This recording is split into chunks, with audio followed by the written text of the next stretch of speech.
Today we will talk about the transit Saturn. The transiting Saturn is in Quincunx with natal moon.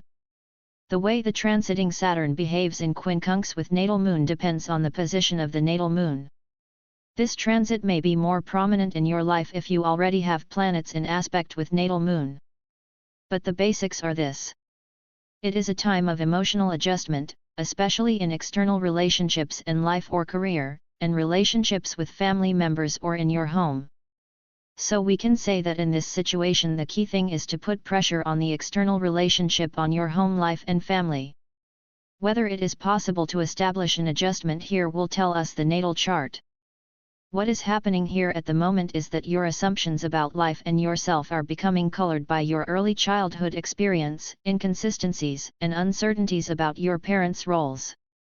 You become very sensitive to criticism from your external environment. You often feel discomfort, fear, and insecurity in presenting yourself.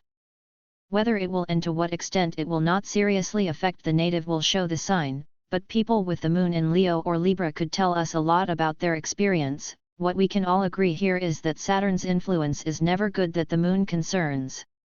Meeting your emotional needs is just one item in a series of difficult situations. It occurs due to the appearance of low self-esteem, guilt, or a feeling of being burdened with heavy obligations. The changes that take place in the initial scene, whether initiated on your own initiative or requested by someone close to you, appear to be reversed, and this forces you to withdraw and take care of yourself. There is a tendency for a more serious and sober tone of mind that will make you look at life and your general environment far more seriously and more stable than usual. Then you are forced to perform your duties without emotional security. And with negative positions, the reverse is where you may feel emotionally insecure, neglect your duties, or be asked to let go of areas in your life where you have been emotionally responsible. Therefore, you are not sure what to do, what you are capable of in life, so you retreat in the face of difficulties. This transit also indicates the loss or grief of one of your parents.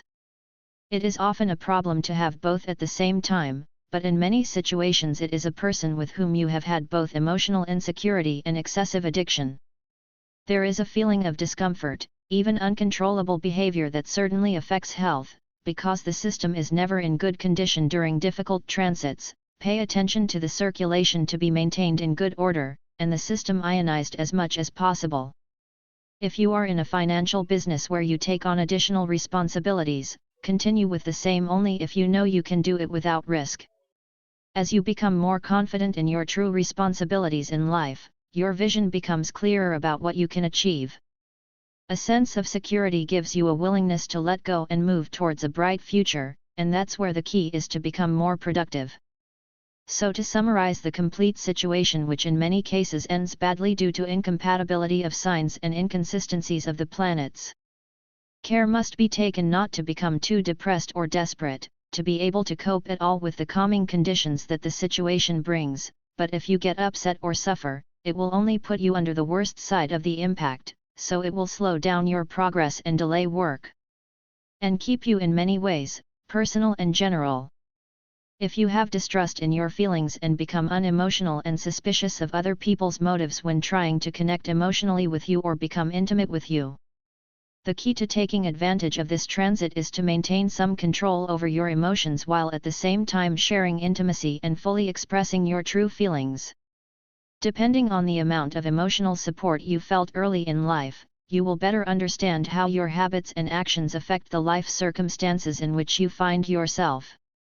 That is why it is best to sit down and remember which frameworks and supports have been imposed on you, which ones you will use and which ones you will release.